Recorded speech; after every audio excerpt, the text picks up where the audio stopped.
tous les gouvernements qui, jusqu'à aujourd'hui, ont accompagné le président de la République, de mon point de vue, présentent beaucoup de limites dans la gestion de la chose publique. Et je pense que le président de la République, je vais répondre à votre question, j'interpelle quand même ce simple fait parce que vous avez remarqué que depuis le début, on n'évolue que de paradoxe en paradoxe et c'est ça qui fait le casse-tête des populations congolaises. On ne comprend pas avec autant d'argent. Vous avez dit, depuis le premier trimestre, on avait déjà annoncé la croissance à 3,70%. Ça veut dire quoi? Ça veut dire que depuis le premier trimestre, les recettes prévisionnelles de notre budget, on les avait déjà encaissées et même largement dépassées de 3,70%. D'où vient que D'où vient que, au mois de juillet, on vienne à nous présenter une situation de cessation de paiement et avec des retards de salaire allant de 3 à 4 mois dans certains secteurs.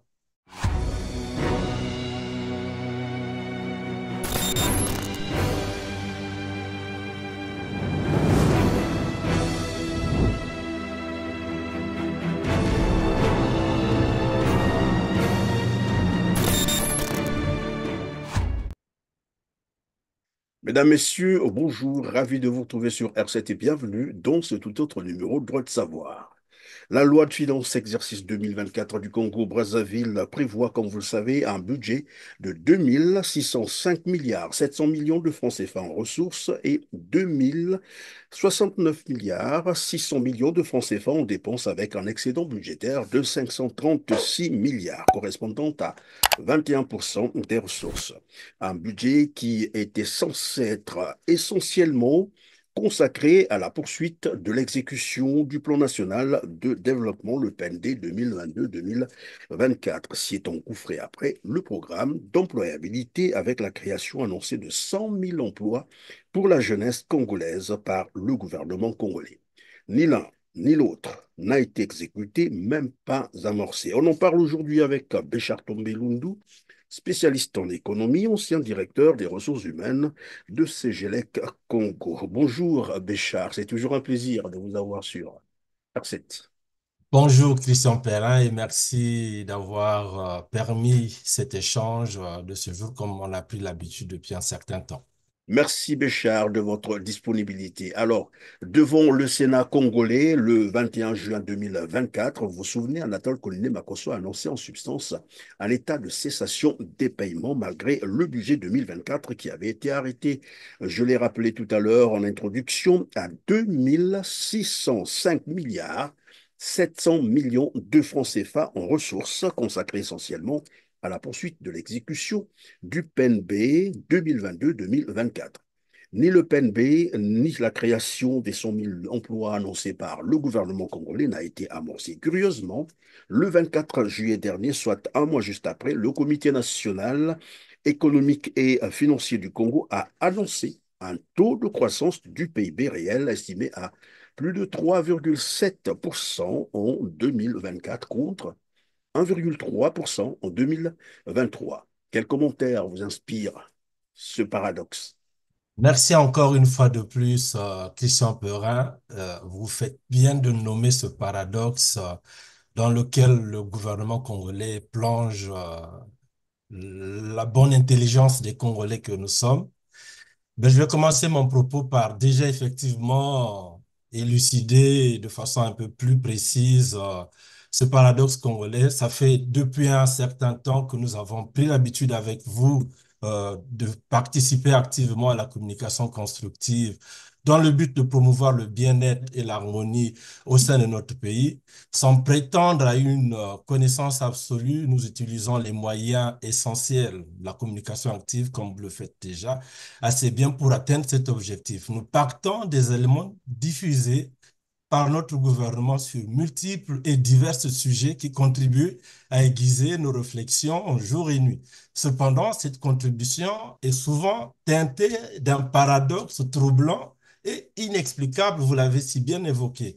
L'exemple que je vais pouvoir mettre en lumière là, c'est que on nous annonce une croissance de 3,7% du PIB en apparence. Cela peut semblait une bonne nouvelle, un signe de progrès, de prospérité. Mais cette annonce est rapidement, vous l'avez évoqué, suivie d'une déclaration de cessation de paiement plongeant le pays dans une confusion financière totale. Comment peut-on concilier ces deux réalités? D'un côté, une croissance économique vantée, de l'autre, l'incapacité à honorer les engagements financiers de l'État. Par ailleurs, le train de vie de l'État ne cesse d'augmenter alors que la crise économique annoncée s'engouffre davantage et se fait de plus en plus pressante. La création des départements, avec toutes les conséquences financières, en est une illustration palpable. Les dépenses publiques flambent, les privilèges se multiplient, la population déjà accablée par une misère croissante se retrouve piégée dans un cercle vicieux d'austérité et de privation. Comment peut-on expliquer tous ces paradoxes? Comment le gouvernement peut entraîner la population congolaise dans cet imbroglio assez complexe? Mais cette situation paradoxale soulève une question cruciale. Comment peut-on comprendre ces mécanismes apparemment bien orchestrés qui semblent davantage tourmenter, pardon, la population congolaise, une population déjà durement éprouvée par une gestion publique inefficace et chaotique, et des politiques qui sont loin de soulager les souffrances des populations, semblent les aggraver. Il Oui, mais est de dans l'autre. le même temps, pardon, Béchar Tombé Lundu, le paradoxe, je l'ai dit, d'abord, il est très flagrant parce que lorsqu'on annonce la croissance économique à 3%, à 3,7%, nous sommes là au premier trimestre 2024. Tout à fait. Curieusement, en juillet, le Premier ministre vient annoncer ce qu'on appellerait tous, tout le monde a compris, la cessation des paiements. C'est là tout le paradoxe, on ne comprend pas. Et voilà pourquoi je voudrais qu'on reste un peu sur des explications beaucoup plus, j'allais dire, compréhensibles par tout le monde. Et je ne sais pas si vous l'avez aussi constaté que lors des débats sur la loi de finances, le Parlement congolais est pratiquement vide, trois quarts. Donc, tous les députés, mais même ceux qui essaient de participer, généralement, on les voit, ils dorment. Je ne sais pas si Bah, c'est fait ça peut exprès ou s'expliquer. voilà, je vais terminer ma C'est question. le langage, je peux me permettre de le dire sans risque de me tromper. Vous savez, le langage des chiffres, c'est pas donné à tout le monde. Et à côté, il y a un jargon dans le langage économique. Vous avez euh, des expressions du genre budget. Je sais même pas parfois si certains d'entre eux savent ce que c'est un budget. On va parler de la loi de finances. On ne sait même pas s'ils arrivent à comprendre ce que c'est une loi de finances. Encore plus loin, quand on parle d'un taux de croissance qui est arrimé sur le PIB, qu'est-ce que ça veut dire en réalité? Donc, Mais c'est là que je voulais en arriver, Béchar Tombé, parce que tout le monde sait que la loi de finances est la colonne vertébrale du fonctionnement d'un État, d'un pays, et on ne peut pas vous comprendre comment est-ce que, à ce moment-là, lorsqu'on débat sur le budget, les députés sont absents, ils sont pas là, ou quand ils sont là, ils se mettent à dormir. Alors, donc, on va aller pas à pas avec un français facile, bien entendu, et moi, c'est ce que je voudrais aussi faire comprendre à nos téléspectateurs. Il faudrait que nos parents comprennent. On va commencer par la loi des finances. C'est quoi en français facile? plutôt commencer par définir ce que c'est un budget et ensuite, je pourrais Allons-y évoquer donc avec le budget et puis on va comprendre c'est quoi la loi de la finances. loi Parce de qu'après, finances. nous Exactement. parlerons aussi de ce que c'est qu'une La croissance croissance. économique. Tout à fait. Donc, le budget est un document qui précède l'ensemble des recettes et des dépenses prévues pour une période donnée. Généralement, c'est sur une année civile. Il est élaboré par le gouvernement pour planifier et gérer les finances publiques. Le budget reflète les priorités économiques et politiques d'un pays et sert de guide. C'est très important. C'est le budget qui sert de guide pour la gestion des ressources de la République, les ressources publiques. Donc voilà ce que doit contenir un budget. Voilà la ligne directrice pour comprendre ce que c'est un budget. C'est à travers le budget qu'on inscrit l'ensemble des priorités et des dépenses dans lesquelles on s'enfonce. Généralement, le budget est divisé en deux parties. Il y a une partie pour le fonctionnement et la deuxième partie pour le financement. Or, il s'avère que pour rester toujours dans l'esprit du budget, vous avez énoncé dans votre éditorial que le budget du Congo est à 2600 et des 109 poussières. milliards, oui. 2609 milliards. Donc, dans ce budget, normalement, il devait être reparti dans deux axes. La première partie, c'est la partie du fonctionnement qui, en lui tout seul, va engager ou prévoir les dépenses de l'État sur les salaires, sur le fonctionnement de l'État, la construction de quelques infrastructures pour la mise en œuvre des grandes politiques. Et dans la deuxième partie, qui semble la plus intéressante de mon point de vue, parce que c'est de là que part le développement de notre pays, le budget d'investissement. Or, comme vous avez su évoquer, le gros paradoxe chez nous, c'est que c'est la partie la moins importante au vu de notre gouvernement. Lorsque je dis la moins importante, c'est quelles sont les sommes qui sont allouées sur cette rubrique. Quand on observe notre budget, il y a 18% du budget congolais est alloué à l'investissement, ce qui serait l'équivalent de 461 000 milliards sur les 2600 que vous avez évoqués. Est-ce que vous vous rendez compte que cette partie est tellement infime? Quels sont les projets que l'on peut mettre en lumière pour apporter l'amélioration du bien-être des Congolais via l'investissement sur le secteur de la santé, l'éducation, les infrastructures routières et tout ce qui contribuerait à améliorer la qualité de vie des Congolais que nous sommes? Voilà, mais avant de continuer, je voudrais qu'on prenne un tout petit exemple dans le cadre, par exemple, de la gestion d'une famille. C'est très simple, comme Donc, ça, nos parents comprennent voilà. mieux. Dans le cadre de la gestion d'une famille, on va prendre un montant très simple. Un ménage qui gagnerait 100 francs. Dans les 100 francs, le papa va orienter ses dépenses dans Bon, on deux va, on axes. va, on va quand même sur ce qui est factuel. Parlons de 100 000 francs. 100 000. Voilà, on prend 100 000 francs. Sur les 100 000 francs, le papa va se dire que moi, dans mon ménage, il me faut 100 000 francs pour pouvoir gérer tout le mois. Là-dedans, ce qu'on va appeler comme dépenses de fonctionnement, il y a la gestion du paiement du courant, si c'est un locataire, le loyer, la gestion des frais scolaires de ses enfants. Vous voyez, tout ça, ça rentre dans le cadre du budget de fonctionnement et la popote. Et après, l'autre partie, disons qu'il prend 60, bon, moi, là encore que là, je prends du 60. Pour le cas du Congo, ça va équivaloir à 80 000 francs CFA pour pouvoir faire fonctionner le ménage. Il va lui rester 20 000 francs CFA. Dans les 20 000 francs CFA, c'est là où il va se projeter pour se dire, bon, qu'est-ce que je dois faire pour améliorer la qualité de vie de ma famille? Je dois me projeter, par exemple, pour financer la construction d'une maison. Donc, c'est dans les 20 000 francs-là qu'il va commencer à imaginer comment acheter une parcelle pour pouvoir ensuite ériger une maison.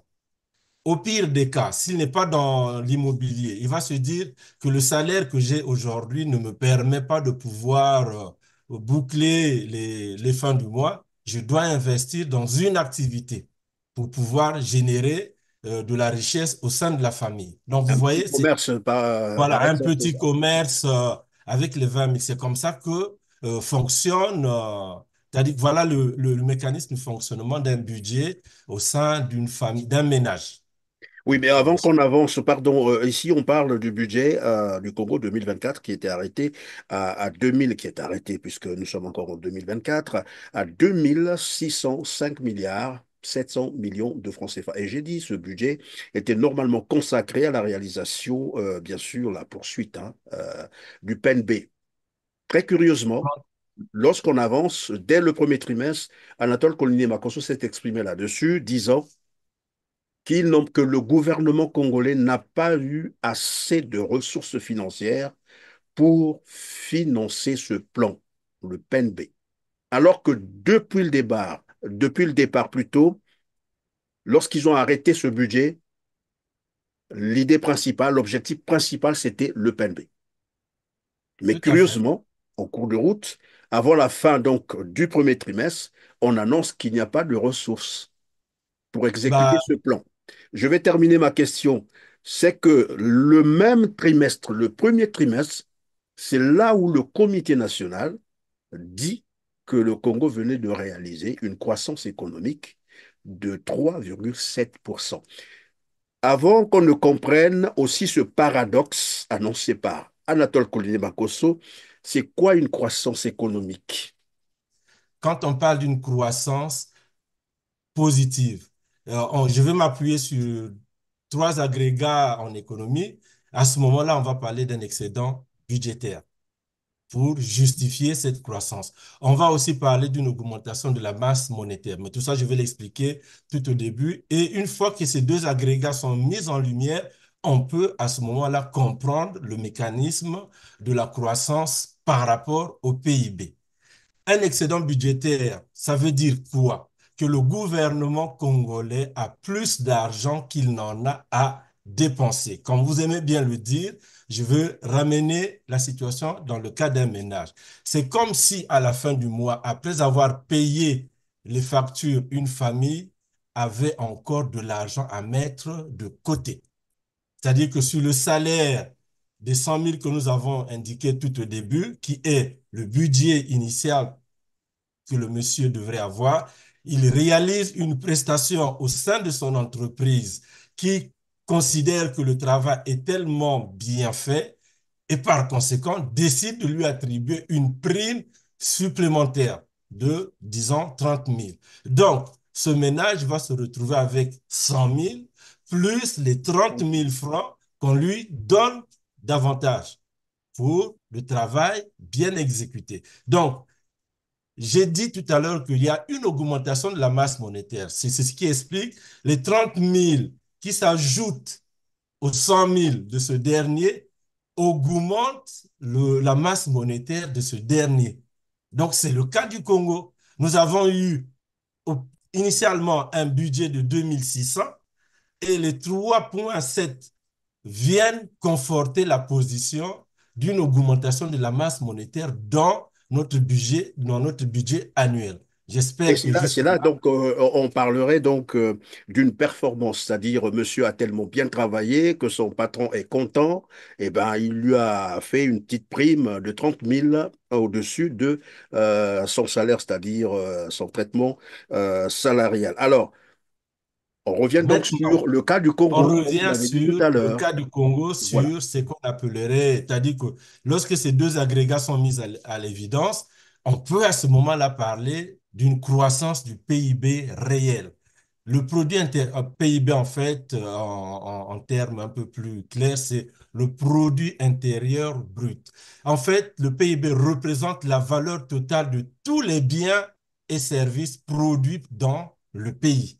Donc, c'est tout ça qui contribue à améliorer la qualité de vie des Congolais que nous sommes. Or, dans notre cas, ici, notre croissance est signifiée à 3,70% de ce fameux PIB qui produit de plus en plus des biens et services justifiant la bonne santé de notre économie. Et là, lorsqu'on parle, lorsqu'on dit, lorsqu'évidemment, Monsieur Gassaki, qui est le secrétaire évidemment du Comité national économique et financier du Congo, dit que la croissance, cette croissance indiquerait la consolidation de la situation macroéconomique par la relance des investissements dans le secteur pétrolier. Cela signifie que l'économie produit plus et se développe plus vite qu'avant. Ça, c'est de façon factuelle. Mais est-ce qu'on, Cela veut pardon, excusez-moi de vous couper comme ça, est-ce qu'on peut parler là finalement de ce que en fait le Congo a finalement bénéficié de l'augmentation plutôt du prix du baril de pétrole, c'est ça? Ben, exactement, c'est ce sur quoi j'allais pouvoir développer pour la compréhension de tous. C'est-à-dire que les prévisions au niveau de la vente des produits pétroliers a augmenté du fait, non pas, soit il y a eu une augmentation de la production, annexée à l'augmentation, au bon comportement du prix du baril sur le marché pétrolier. Donc, ça fait que vous avez, je pense que nous n'avons pas évoqué tout au début, généralement, le budget du Congo, à ma connaissance, pour des petites recherches que j'ai eu à faire, est voté à un montant relativement inférieur par rapport à la réalité de la vente pour éviter d'être surpris à chaque fois. Donc, il est souvent indexé entre 40 et 50, le prix du baril, en temps réel. Or, lorsqu'on observe le cours du baril de nos jours, il est à plus de 70%, voire Autour 80%. de Donc, 80, 85, oui. voilà, on Alors, est cela autour de veut dire que 80. le pétrole Donc, congolais se vend très bien. Alors, le moi, je pétrole reviens congolais, donc sur ce paradoxe qu'il faut expliquer. On repart donc vers le premier trimestre, donc janvier, février, mars, nous sommes en premier trimestre. Nous sommes au premier trimestre. Et le comité, évidemment, économique et financier du Congo dit avoir réalisé cette performance, c'est-à-dire une croissance économique de 3,7% au premier trimestre. Ça veut dire, et ex- comme vous avez expliqué tout à l'heure, ça veut dire que le Congo a eu beaucoup plus d'argent, et nous avons dit tout à l'heure, probablement à cause du pétrole qui se vend très bien sur le marché. Ça veut dire que le Congo a eu beaucoup plus d'argent. Vous avez même dit qu'il y a dû avoir des excédents, un excédent budgétaire. Qu'est-ce qui peut bien expliquer sûr. que janvier, nous sommes donc janvier, février, mars, avril, mai, juin, juillet, en juillet, Anatole Collinet Makosso vient annoncer la cessation des paiements, c'est-à-dire les caisses vides de l'État congolais. Comment comprendre ça? En fait, j'en rigole parce que c'est de la pure magie, faut le dire. C'est, d'un coup de bâton magique que on a de l'argent et subitement l'argent disparaît et on a quand même le culot de venir nous l'annoncer. Je pense que ce gouvernement, je ne parlerai pas que du gouvernement Makosso parce que cette histoire, elle date de Mathusalem. Euh, Tous les gouvernements qui, jusqu'à aujourd'hui, ont accompagné le président de la République de mon point de vue, présente beaucoup de limites dans la gestion de la chose publique. Et je pense que le président de la République, je vais répondre à votre question, j'interpelle quand même ce simple fait parce que vous avez remarqué que depuis le début, on évolue que de paradoxe en paradoxe et c'est ça qui fait le casse-tête des populations congolaises. On ne comprend pas avec autant d'argent. Vous avez dit, depuis le premier trimestre, on avait déjà annoncé la croissance à 3,70%. Ça veut dire quoi? Ça veut dire que depuis le premier trimestre, les recettes prévisionnelles de notre budget, on les avait déjà encaissées et même largement dépassées de 3,70%. D'où vient que D'où vient que, au mois de juillet, on vienne à nous présenter une situation de cessation de paiement et avec des retards de salaire allant de 3 à 4 mois dans certains secteurs. Je pense même qu'ils ont fait exprès Non-paiement de... des bourses, non-paiement des pensions, pas d'eau, pas d'électricité, les services de base, services sociaux de base, rien. On dit, il n'y a plus rien dans les caisses de l'État. Alors que depuis le premier trimestre, il y a eu beaucoup d'argent.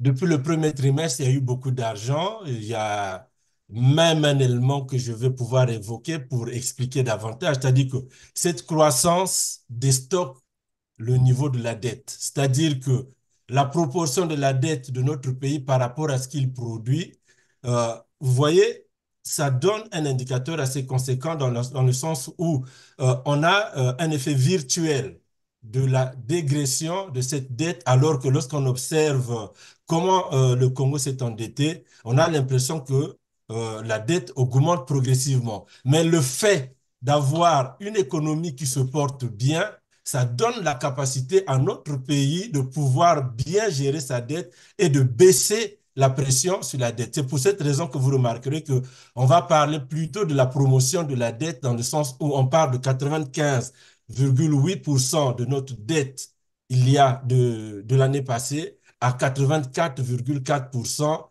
du fait que on a suffisamment de la liquidité pour pouvoir gérer cette dette. Donc, la dette du Congo, elle n'est plus insupportable, elle devient soutenable.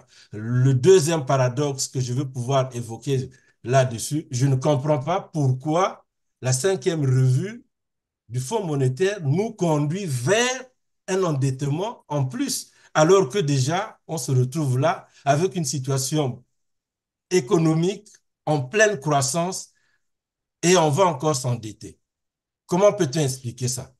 On est Donc, en pendant qu'on surpoids. est en train, si j'ai bien compris, pendant que le Congo est en train d'engranger beaucoup d'argent pour son pétrole, profitant bien sûr du prix qui galope sur le marché, dans la même période ou dans le même temps, le Congo veut aller encore s'endetter. Non, pas veut, s'est endetté auprès du FMI sur la tranche de la cinquième revue des facilités de crédit. Ça, tout le monde, on l'avait évoqué dernièrement dans notre émission des semaines qui Oui, se mais sont écoulées. évidemment, il s'est endetté. Si, comme vous le dites là, il s'est endetté. Hein. Alors, ma question, la question légitime, c'est de se dire, mais on est allé encore s'endetter. Nous sommes en train de, le Congo, quand je dis nous, hein, tous Congolais, nous sommes en train donc d'engranger beaucoup d'argent avec notre pétrole, du fait bien sûr de l'augmentation du tarif du baril de pétrole sur le marché international. Le Congo, dans le même temps, va s'endetter et sur place, on constate une misère accrue. Vous La êtes même question. gentil quand vous dites une misère accrue, c'est une misère accablante, dans la mesure où franchement, je ne suis pas du genre à utiliser des gros mots, mais la colère qui monte au fond de moi en expliquant ces choses commence à dépasser l'entendement de la mesure de ma contenance. Mais cependant, euh, nous ne sommes pas là pour crier, nous sommes là pour notre peuple congolais, de façon à ce qu'ils comprennent comment le gouvernement fait preuve de limite. J'en interpelle une fois de plus au président de la République de prendre ses responsabilités. Monsieur Castelin Balou lui avait proposé de revoir son gouvernement d'ici au 15 août. Je pense que tout ce que nous venons de mettre en évidence peut l'interpeller s'il est dans un sommeil. Parce que là, je pense que le président de la République dort. Mais il dort sérieusement. On ne peut pas avoir autant de flagrance de paradoxe et continuer à jouer à la chaise musicale au sein de son équipe. C'est-à-dire qu'à chaque fois qu'il remanie, on prend un, on met à gauche, on les change de position et ça continue. Il faut que ça s'arrête. Le pays est dans une situation de bonne santé économique et financière. Je ne peux pas comprendre qu'on aille encore rechercher des fonds pour pouvoir s'endetter et alourdir la dette du pays. Mais dans ce qui est paradoxal, c'est qu'on nous a annoncé les 10 mesures pour la jeunesse congolaise. Aucune d'entre elles n'a vu le jour. Nous sommes au septième mois depuis qu'on l'a annoncé. Ça veut dire que le cabinet du chef de l'État a produit un travail loi. Les 10 mesures, ce sont des projets à effet multiplicateur. Il suffit juste de les mettre en musique. Mais cependant, les chefs d'orchestre qu'on a choisis pour nous jouer cette belle mélodie, ils sont absents. Et le président de la République qui attend cette mélodie pour construire l'éloquence de sa musique est en train de dormir. Il faut bien qu'on aille le réveiller, s'il Oui, vous mais la plaît. question que j'allais vous poser, est-ce que le problème, ce n'est pas lui-même, Denis Sassou Nguesso? Mais bon, là, on y reviendra prochainement. Mais restons d'abord sur notre, voilà, notre thème. Aujourd'hui, on est en train de parler donc de Donc, on va revenir sur la cessation de Oui, paiement. évidemment, nous restons sur donc cette croissance de 3,7% annoncée par le gouvernement congolais. Mais est-ce que lorsque, par exemple, Anatole Coliné Makosso dit payer, disons, rembourser la dette, cela, c'est sa justification, hein, c'est ce qu'il dit. Il est en train de rembourser la dette, ce qui fait que, bon, voilà, il n'y a pas assez de ressources pour payer les salaires, les pensions, les bourses et tout ce que je venais de citer tout à l'heure. Et on voit bien comment les Congolais sont en train de vivre actuellement, mais c'est du jamais vu au Congo-Brazzaville. Est-ce que ça s'entend? Est-ce que ça se justifie? Ça ne se En train de justifie pas. rembourser la dette, voilà pourquoi il n'y Oui, a plus rien et on ne peut plus rien faire pour les Congolais. Christian, en économie, lorsque on se retrouve dans une situation de croissance, d'un point de vue stratégique, il est possible pour un État de pouvoir déclarer une situation de cessation de paiement pour de besoins stratégiques.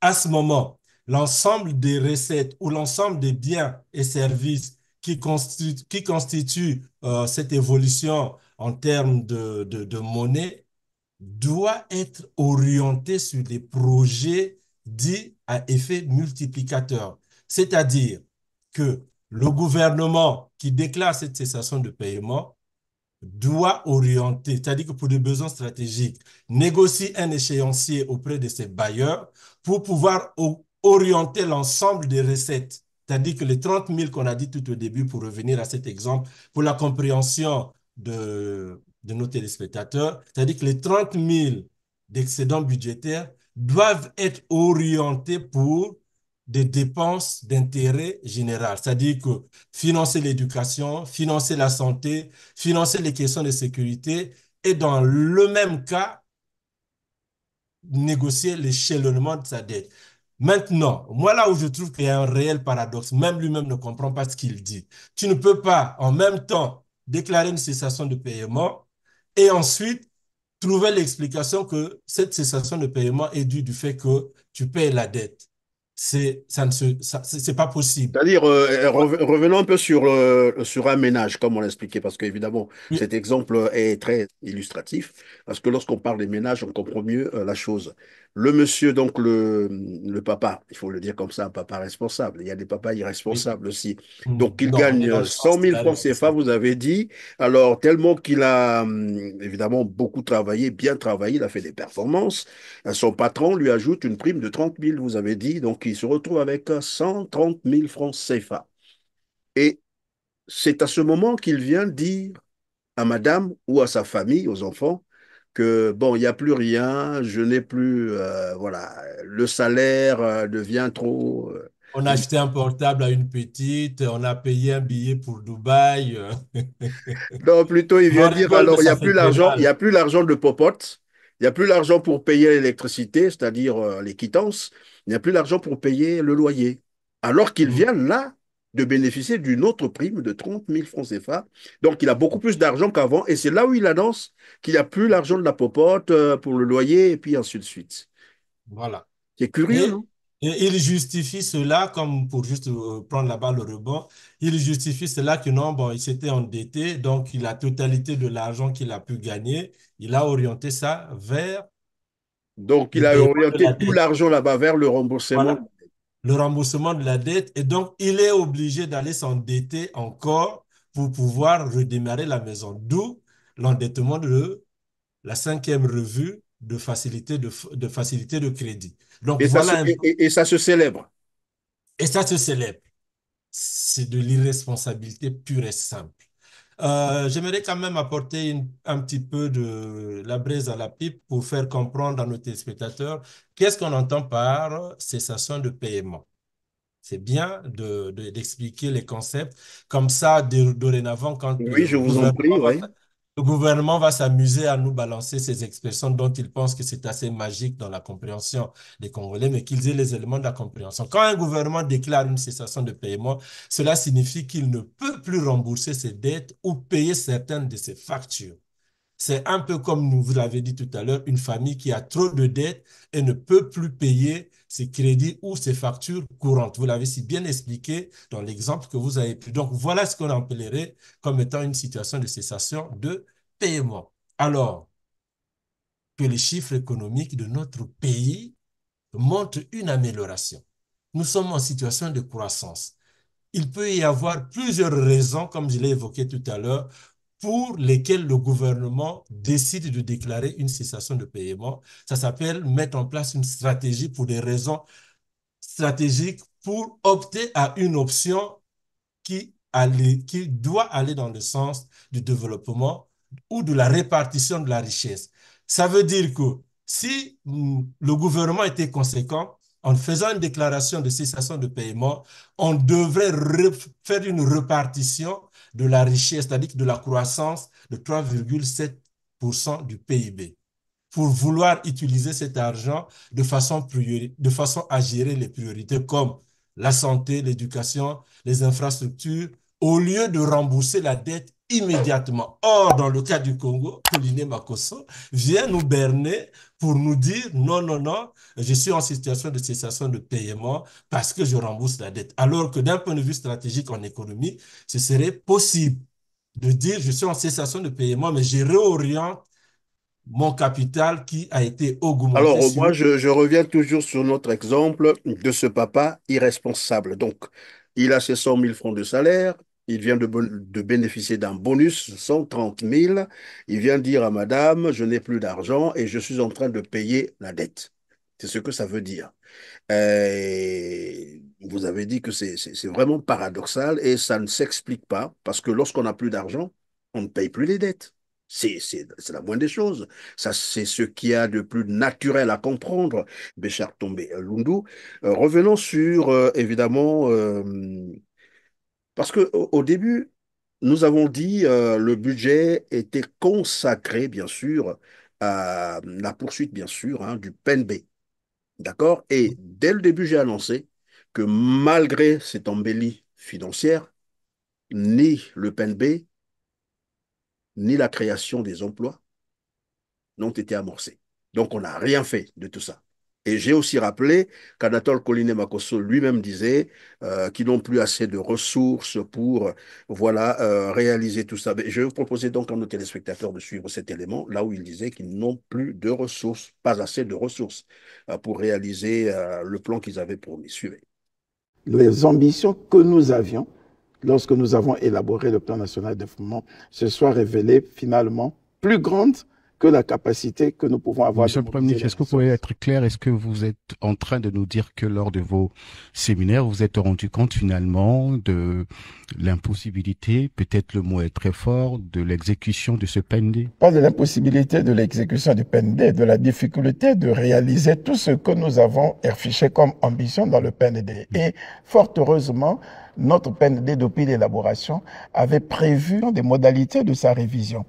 Lorsqu'on constate effectivement que du fait des contraintes endogènes comme exogènes, il nous est difficile de tout mettre en œuvre, comment restructurer le PND pour qu'on puisse l'adapter aux capacités de mobilisation de ressources. Et c'est ce que nous avons fait au travers de l'avant-dernier séminaire qui nous a permis de réfléchir sur la possibilité de réactualiser ou de réajuster le PNB.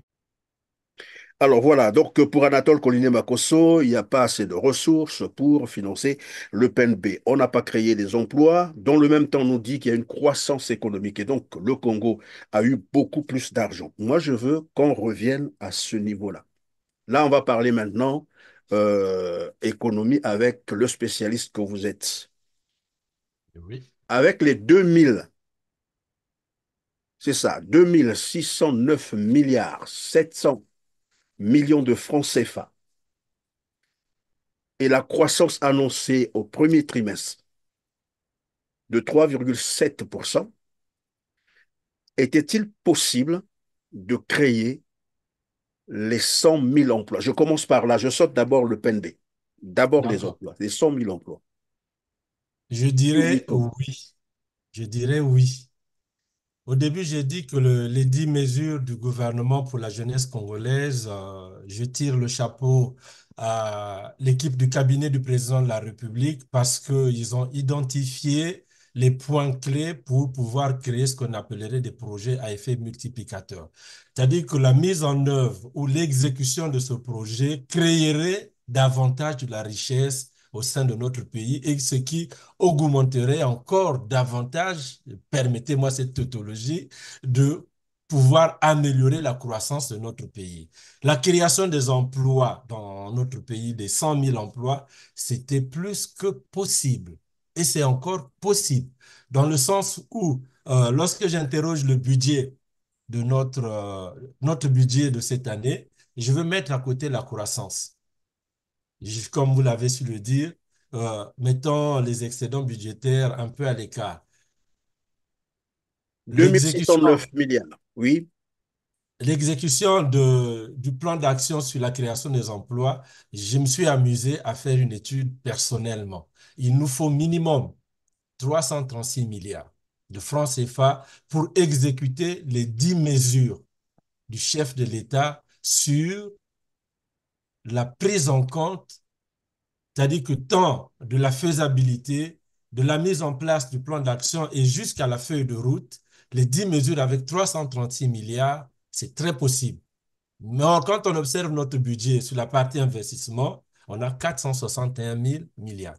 Donc, l'année de la jeunesse annoncée par le chef de l'État aurait pu bel et bien trouver son existence dans la réalisation et dans son exécution et dans la production des effets attendus de ce projet. Malheureusement, comme je l'ai dit tout au début, euh, les notes de musique données par le chef de l'État à son gouvernement, de comme ils ont appris à jouer la musique dans un quartier sans connaître ce que c'est les notes, ils n'ont pas pu l'interpréter. Et Oui, la mais conséquence, après avoir tiré votre chapeau, c'est ce que je veux dire, vous lui tirez votre chapeau, maintenant là, vous réalisez que finalement, malgré bah, ça, encore on peut je parler dis, du Premier ministre Anatole Koliné-Makosso, du gouvernement, moi je veux bien, mais je vous ai dit que le gouvernement, comme Anatole Koliné-Makosso, c'est des figurants. La vérité, c'est ça, tout le monde le sait.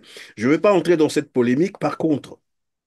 Ce que je veux savoir, puisque vous avez dit, en mettant un peu les excédents budgétaires à côté, parlons juste du budget. Et vous avez dit que c'était réalisable.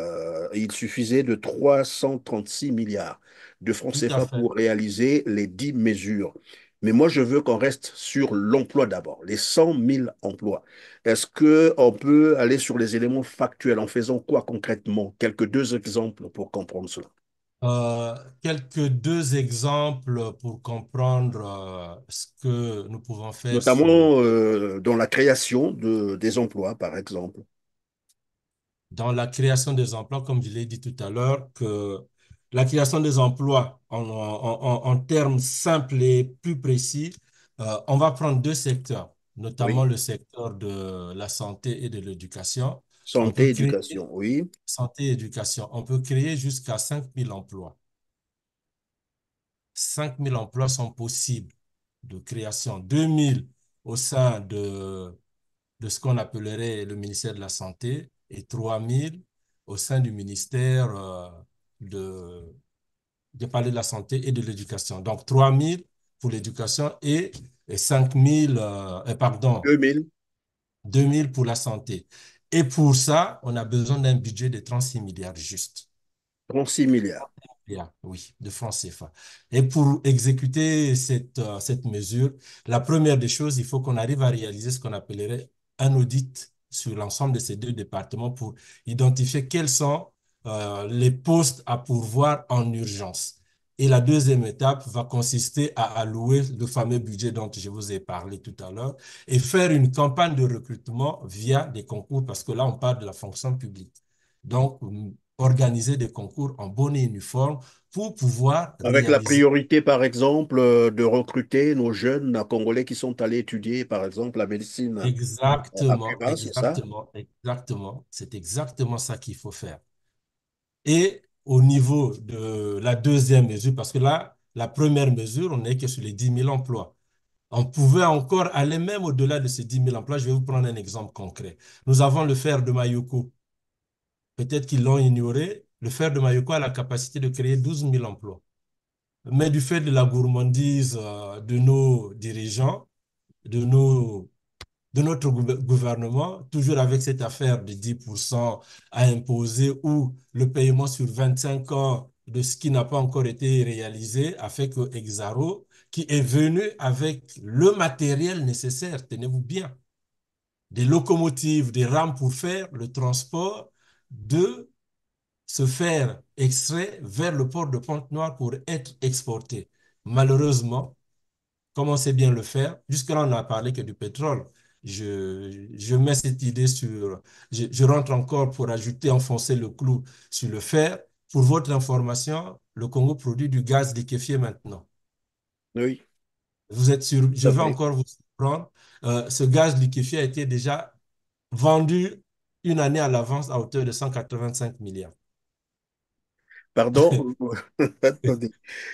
Bon, mais souvent j'en ris, hein, je suis obligé d'en rire. Non, quand j'en ris, c'est un rire narquois pour dire que c'est cruel. C'est plus que cruel.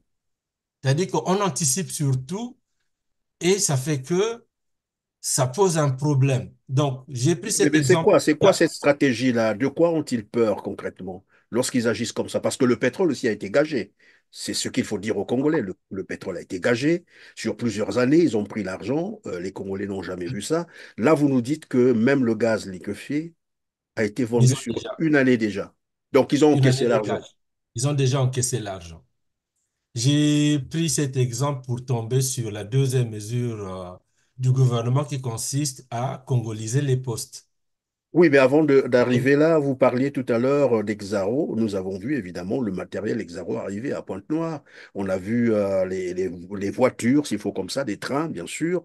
Et en fait, tout le matériel nécessaire pour démarrer ce projet. Et très curieusement, les Congolais n'ont pas compris pourquoi à un moment donné on n'en parlait plus, ça s'est arrêté. Et vous dites que le problème s'est trouvé au niveau de cette affaire des 10% ou l'ingérence un peu dans les affaires d'autrui, où on veut toujours avoir voilà, des participations alors qu'on n'a rien apporté comme capitaux, on veut s'ingérer dans les Et affaires. on ajoute le fait qu'il faut gager les recettes à produire avant même d'avoir le premier, la première production sur ce fameux fer. Le premier On ne gramme du parle pas, fer, alors, comme tu voilà, nous dis, le premier gramme du fer, merci Christian.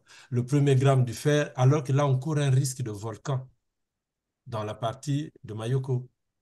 Le fer, il y en a tellement trop que l'herbe autour commence même à sécher du fait de la quantité.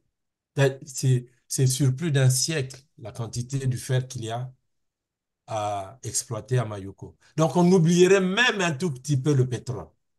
Mais qu'est-ce qu'on fait? On donne à un parent qui n'est même pas connaisseur, qui n'a pas le matériel, qui n'a rien de tout ça, la gestion d'un tel projet. C'est un Congolais, je n'ai pas envie de citer Moi, je sais son qu'à nom. un moment donné, on parlait de Bambi qui avait pris ce projet pour Merci. francs congolais. Ça, c'est pas normal. Il faut parfois les citer à un moment donné. Il faut que les Congolais sachent lesquels sont en train, finalement, il faut dire détruire carrément. Ils détruisent carrément le Congo et je ne sais pas c'est dû à quoi, c'est quoi ce cynisme, c'est quoi cette façon de faire des choses. Mais dans l'exemple que vous venez de donner, il y a un autre cas qu'il faut ici rappeler, c'est Sitou Kola, qui avait déjà Voilà. mené l'exploration jusqu'à forer les premiers puits. Et hop, après, on a pris, ben voilà, ils ont arrêté. Là aussi, c'est toujours le même problème. C'est que le gouvernement Exactement. congolais leur avait exigé de payer 20 ans en avance de la production. Vous imaginez? C'est comme si on était en manque d'argent de façon permanente. Alors que lorsqu'on essaie de regarder l'historique de la croissance de notre pays, c'est-à-dire que je ne vois pas une année où on s'est retrouvé avec une croissance négative ou une croissance comme c'est le cas en Europe ou actuellement, par exemple, le cas du Canada où je suis euh, là. La croissance pour ces grands pays, c'est 1%, mais nous, on est à 3. Parfois, ils arrivent à moins. C'est-à-dire que les recettes attendues ne sont pas rentrées, mais l'État continue à fonctionner. Et nous, on n'a jamais eu ce problème. Notre croissance est toujours soit un, 2 ou plus. Mais Oui, curieusement, on il peut fut un moment anticiper où sur on les nous parlait recettes. de la croissance économique, de À deux chiffres. deux chiffres. On nous À deux chantait ça chiffres. tous les jours, tout le temps, chaque année. Mais curieusement, les mêmes vont prendre de l'argent jusqu'à gager le pétrole, le bois, les minerais. On ne comprend pas ce qui se passe. C'est quoi ce comportement? C'est comme si ils étaient en train de se dire, ben, il faut préparer la fuite. On ne sait pas c'est quoi cette affaire-là, en C'est fait. quelle fuite? Pour J'ai aller un où en exemple plus? concret. C'est quelle fuite? On a eu un chef d'État qui était parmi les 10 plus riches du monde. Dans ces derniers jours, il n'était même pas capable de se faire, de s'offrir une vraie table pour ces derniers jours. Et tout l'argent qu'on arrive à mettre dans les paradis fiscaux, je ne sais pas, est-ce qu'ils ont conscience que ça, une fois qu'ils ont perdu le pouvoir, ils perdent cet argent. Mais c'est peut-être Ils n'auront plus accès à ces comptes. Ça, c'est tout le monde qui le sait, comment ça fonctionne, parce que dans le même temps, il y a aussi des gens qui travaillent, qui connaissent où est-ce qu'ils gardent cet argent, même s'ils pensent que personne ne le sait. Les gens qui travaillent là-dessus, connaissent tous les comptes. C'est traçable, exact. là, voilà. Donc, qu'ils ne Il y a se une trompent pas. Une fois traçabilité, que je vous suis n'êtes tout plus au à fait. pouvoir, vous n'aurez plus accès à cet argent. Malheureusement, comme vous venez de le dire, évidemment, c'est le cas du général, non, le maréchal qu'on appelait Mobutu Sese Seko, qui, ben voilà, aujourd'hui a perdu. Tout l'argent a été finalement confisqués. séquestrés, Voilà, et confisqués et c'est bien le peuple en dommage. jouit. C'est un gaspillage, c'est malheureux. Alors, Ma grand-mère me disait que, Christian, ce qui se passe, la situation du Congo actuelle, c'est un père avec son fils. Et le père, c'est le Congo, et le fils, c'est notre gouvernement. Le papa a construit tout ce qu'il faut pour rendre le bien-être à sa famille, mais l'enfant qui arrive dans sa gourmandise mange, se sert en outrance, et le plaisir qu'il a à prendre, c'est qu'il prend le couteau, il se perd son propre ventre. C'est ce qui se fait actuellement au Congo. Béchar Tombé-Lundu. Nous sommes presque à la fin de l'heure. On va conclure, mais je reviens tout de même sur la création d'emplois. Vous avez dit que c'était possible, même avec le budget, mettant à côté, bien sûr, les excédents budgétaires. Et vous avez dit, dans l'éducation comme dans la santé, on pouvait créer des emplois. Mais allons d'abord sur, évidemment, j'allais dire, le partenariat, comment on appelle ça, l'entrepreneuriat, par exemple. Est-ce qu'on pouvait créer aussi des emplois dans le cadre, par exemple, privé, financer, par exemple, des jeunes pour voilà, leur permettre de créer leur l'auto-emploi, comme qui dirait. Bien sûr que oui, Christian Pera. Je pense que ça devrait être la cinquième ou Ça la sixième. nécessite un budget de combien? Sinon, je vais prendre le cas d'une personne seulement, un jeune. Combien devrait Bah, là, je peux pas citer un jeune à tout azimut. Tout est fonction de quel type de projet il va mettre Bon, en mais prenons route. un projet qui vous vient en tête. Un projet qui me vient là Vous avez rapidement. été directeur des ressources humaines à CGLEC Congo et parlons un peu du pétrole dans votre domaine. Il y a des gens qui ont créé par exemple des emplois. On peut en parler, par exemple. Si je veux créer une Sur sous-traitance pétrolière, par exemple, je prends le cas comme ça. bah, créer une sous-traitance pétrolière, c'est l'activité la moins chère possible.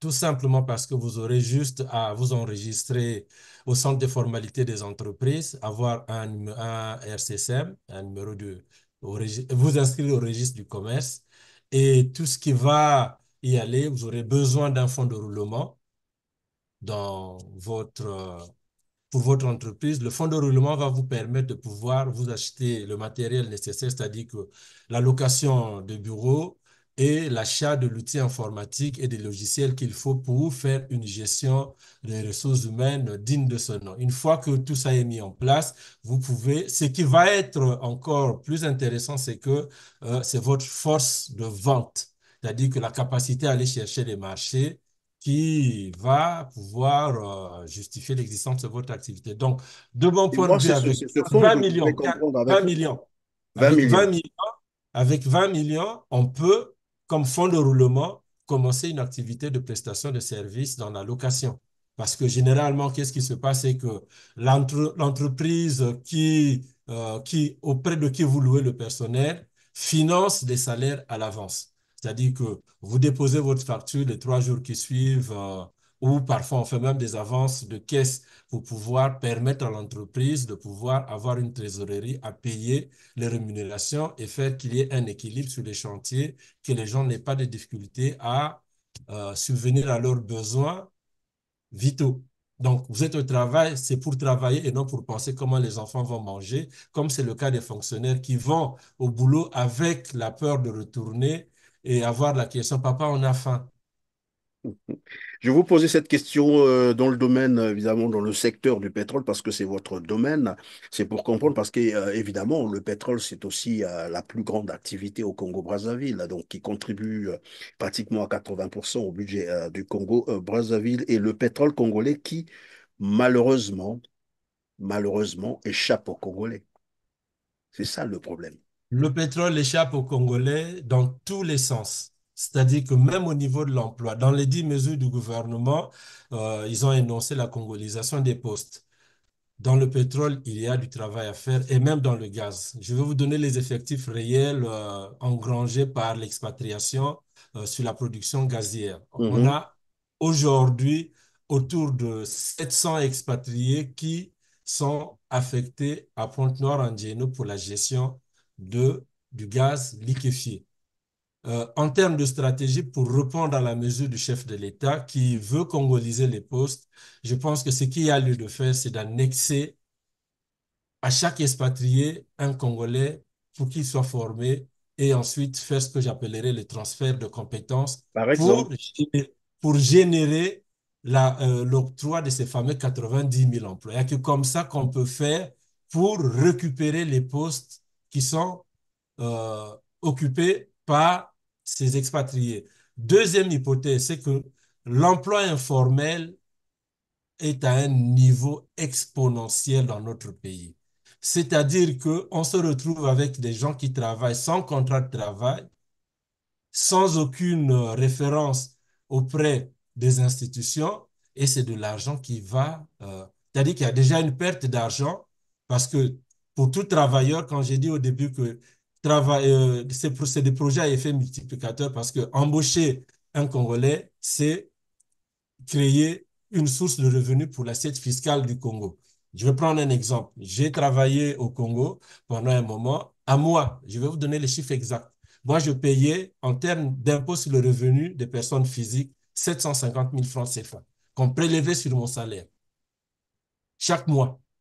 Imaginez le nombre de Congolais qui avaient le niveau de rémunération que moi j'avais. Vous voyez, 750 000, s'il y a 100, on est déjà à beaucoup de millions. Donc même quand on dit que le pétrole est seul pourvoyeur des fonds au niveau du Congo, il y a plusieurs axes, plusieurs assiettes fiscaux qui peuvent contribuer à améliorer cette croissance. Je commence même à douter du simple fait que ces chiffres ne sont pas minorés. Si on nous dit Voilà, réellement la... vous avez peut-être raison, mais après on va donc regarder tout ça, on va essayer d'enquêter là-dessus. Alors on va terminer parce que ce n'est pas non plus la fin hein, de voilà de cette série d'émissions que nous avons amorcées. Il y en a encore beaucoup et nous avons beaucoup à dire.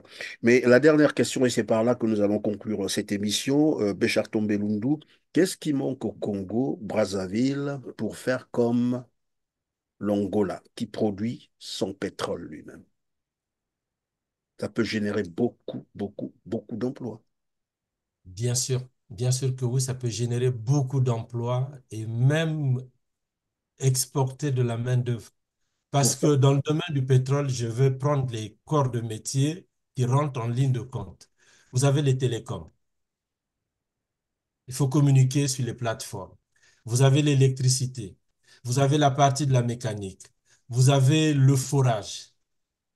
Vous avez l'instrumentation. L'instrumentation, en fait, c'est le procédé par lequel on extrait le pétrole du sous-sol pour le remonter vers les cuves avant d'être mis dans les tankers pour une quelconque exportation. Donc, vous voyez, il y a plusieurs métiers qui rentrent dans le domaine du pétrole. Il Il y a n'y a aussi qu'à l'entretien des surfaces. Comment vous les appelez là, les les hommes de hommes de pont, on les pont? appelle. C'est-à-dire que ce qu'on appellerait vulgairement les manœuvres sur la plateforme. C'est-à-dire qu'il y a des huiles qui se déversent pendant le forage sur la plateforme et c'est les hommes de pont qui se chargent de nettoyer la plateforme pour qu'elle reste propre et que les gens travaillent en toute sécurité. Il y a un aspect hyper important que j'allais oublier, la logistique. Parce que pour que les choses se fassent sur la plateforme, il faut transporter le matériel, il faut apporter de la nourriture. C'est-à-dire que c'est un Et à secteur... côté, ça crée aussi d'autres emplois secondaires,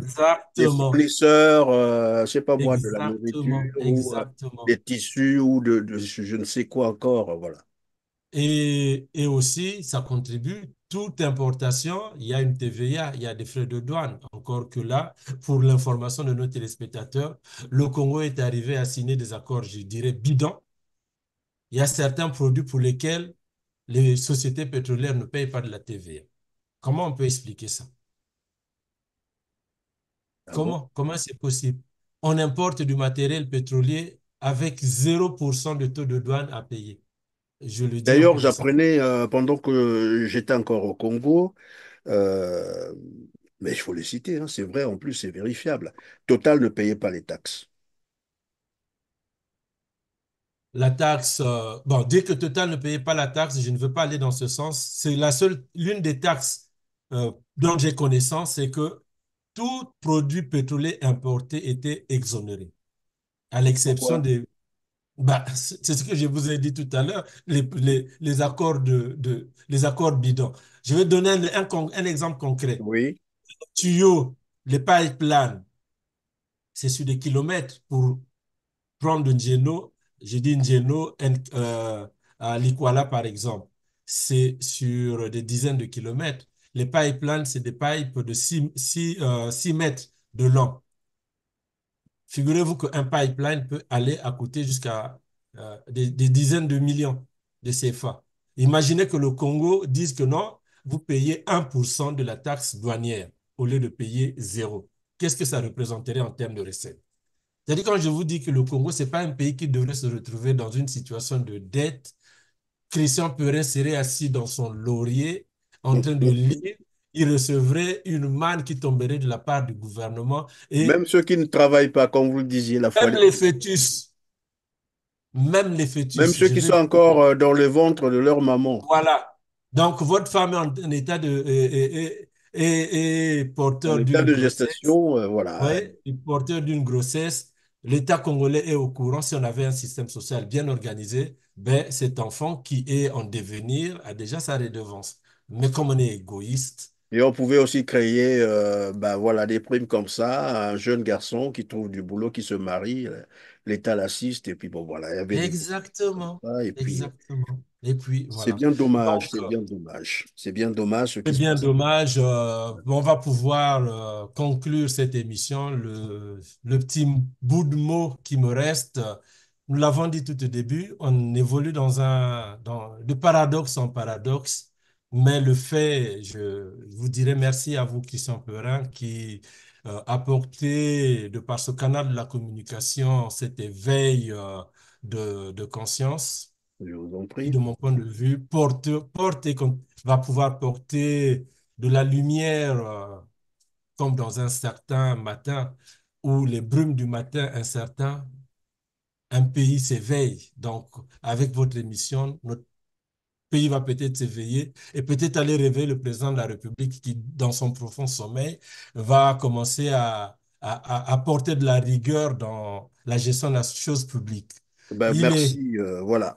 Surtout qu'il a dit que généralement il perd sommeil lorsqu'il s'agit de payer les salaires. On va lui apporter des solutions pour qu'il n'ait plus donc d'insomnie. Oui. je conclus juste par ce petit poème que je veux pouvoir dédier à tous les Congolais. Dans le brume d'un matin incertain, un pays s'éveille, porteur d'espoir ancien. Ces rivières chantent les légendes oubliées où l'unité, le travail et le progrès sont gravés. Unité murmure des ancêtres, lien sacré comme un fil d'or qui tisse les cœurs enlacés. Dans la diversité, une force insoupçonnée, un peuple uni, une âme partagée. Le travail, souffle vital de la terre nourricière, des mains qui façonnent l'avenir pierre après pierre. Chaque goutte de sueur, chaque rêve s'aimé forge le destin d'un Congo élevé, pour lequel je crois. Le progrès, étoile qui guide dans la nuit obscure, l'éclat de lumière dans les tempêtes futures, chaque pas en avant, chaque rêve réalisé, esprit d'histoire d'un peuple en marche vers l'éternité. Dans ce système où passé et futur se mêlent, se cache un secret que seul le cœur fidèle révèle. Cherche dans l'unité, travaille avec foi et ferveur, et tu trouveras le chemin du progrès, la clé du bonheur. Merci, Christian Père. C'est moi qui vous remercie, Béchar Tombelundu, spécialiste en économie, ancien directeur des ressources humaines à CGD Congo. En tout cas, merci donc d'avoir encore été avec nous. Mais ce n'est pas fini, c'est toute une série d'émissions qu'on avait programmées sur l'économie, sur l'éveil, évidemment, de la jeunesse congolaise. Mesdames, Messieurs, merci. Encore merci de nous avoir suivis. Merci de nous avoir consacré votre temps si précieux. N'oubliez pas de cliquer sur le petit pouce en l'air juste en bas de cette vidéo. Partagez massivement cette interview. Aidez-nous donc à communiquer ou à informer une large audience, bien entendu, et dites-nous en commentaire ce que vous en pensez. Merci et on se retrouve très prochainement.